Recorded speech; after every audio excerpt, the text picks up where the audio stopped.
terms of food security and production, Malaysia is a net importer of food. Even for rice, we are only about 70% self-sufficient. But there is one food produced that we are more than self-sufficient: chickens! Hi, I'm Zain HD here on Biz Unlimited. Today we're going to look into the opportunities hatching in the chicken industry. Why? Because Malaysians love chicken and the industry grows about 4 to 5% per annum. Let's have a look. Malaysia is a net exporter of chickens and we consume a lot of chickens. We as Malaysians consume more chickens per capita than Japan, UK, Korea and Thailand. It has become our cheapest source of protein. Malaysians eat 980,000 tons every year. That's the same weight as 4,900 jumbo jets.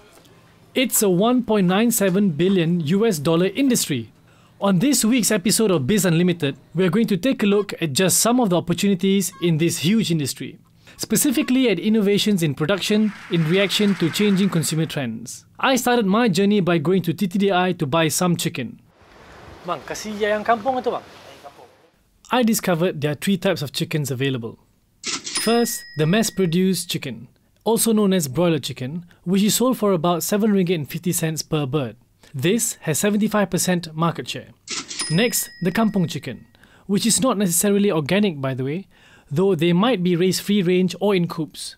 They cost RM15 and make up 20% of sales. Finally, organic chicken, which are free range. They consume only organic feed and receive no antibiotics or hormones.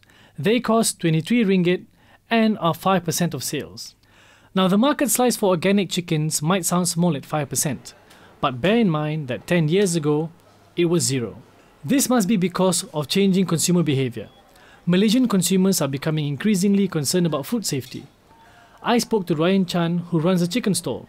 Is there a good demand for free-range chicken? Nowadays, still very low compared to kampung and ordinary chicken. The most is ordinary chicken because the price is cheaper.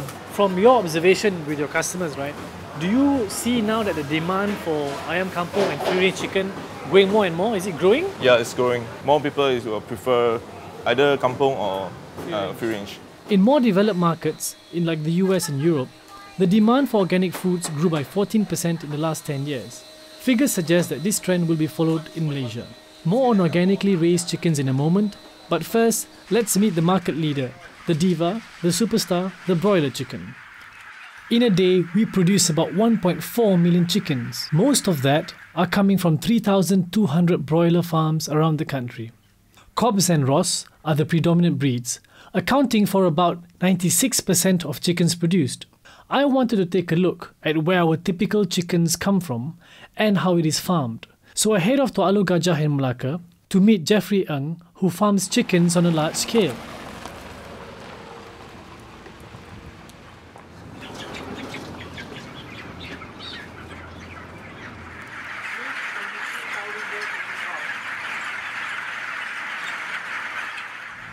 Well, we have about 200,000 birds over here. It's an evaporative cooling cold system. Evaporating cooling cold system, okay? Yep. So we can control the environment. If, for example, outside weather is about 30-something, 33, 34 degrees Celsius now. Okay. But over here, we are controlling about 30 degrees or less than 30.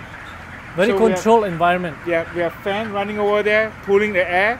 Hence the wind.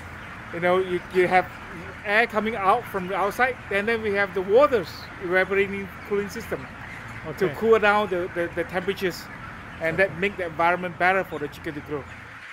What are the potentials for mass-produced chickens? Approximately 14 million chickens are produced every month in Malaysian broilers. As a high-tech farm, everything from temperature to feed is controlled via a central computer.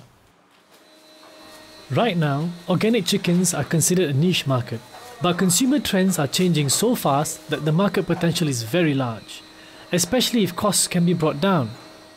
Mr. Wong, the owner of DQ Clean Chickens, used to run a major property company in Kuala Lumpur. But after seeing several of his colleagues stricken with cancer, in 2001, he went into raising better than organic grass-fed chickens. What is a better than organic grass-fed chicken? Has it become a viable business? Is he on to the next big thing in chicken farming? These are what we call developed ayam kampung. Okay. So they are improved breeds. They grow a little bit faster than normal ayam kampung in the kampungs. Okay. Those guys will take maybe about 6 to 7 months to reach table weight.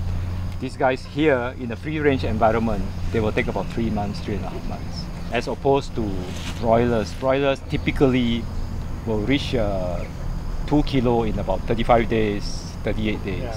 You need to provide 50 square feet per chicken for chicken health and also for land health. So, just to have an idea, how many chickens do you have? On a monthly basis, maybe we are talking about 3,000, 4,000, 5,000 chickens. Sure. Is it profitable? Does it make economic sense to have a farm like that? Yes. A farm like this, we are talking about niche marketing. We are not talking about mass marketing anymore. It's a totally different model, different philosophy. Yes. I think what's important here is that yes, it costs more, and yes, it makes economic sense to have a farm like this, but it's also important to make sure that the consumer understands the benefit of that and the nature of the farming. Yes. How many workers do you need? It's about 12,000 to 15,000 chicken, and I need about 5 workers just to handle that. I think small farms are the backbone of national food security issues, and I think as part of the national food security policy, small farms should be prioritized. And one of the things that small farms face is that they cannot withstand this supply-demand model. You have supply, you have demand, and in between walks in the speculator. And nobody really examines that speculative element, because that speculative element is very disruptive to the supply and demand equation.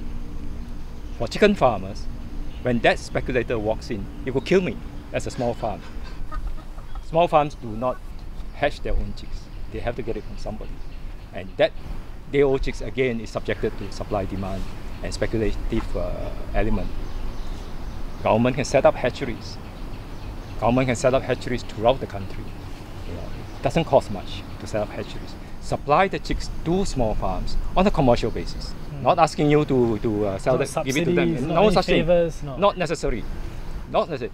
Just supply to small farms, commercial basis, but on a cost-plus basis. How does he deal with higher costs in organic and free-range chickens? He has found various ways to raise multiple incomes, and he is really serious about sustainable farming. Nothing on his farm goes to waste. If you are farming on a smaller scale, creating value around your products is crucial. Mr. Wong really emphasizes on producing food and building a brand that people can trust. Look at the color, it's beautiful color. Yeah. Okay, this is not colorant, this is from grass. You as a business, what has helped you move forward and what has been slowing you down from moving forward? I think the whole thing is a manpower, people.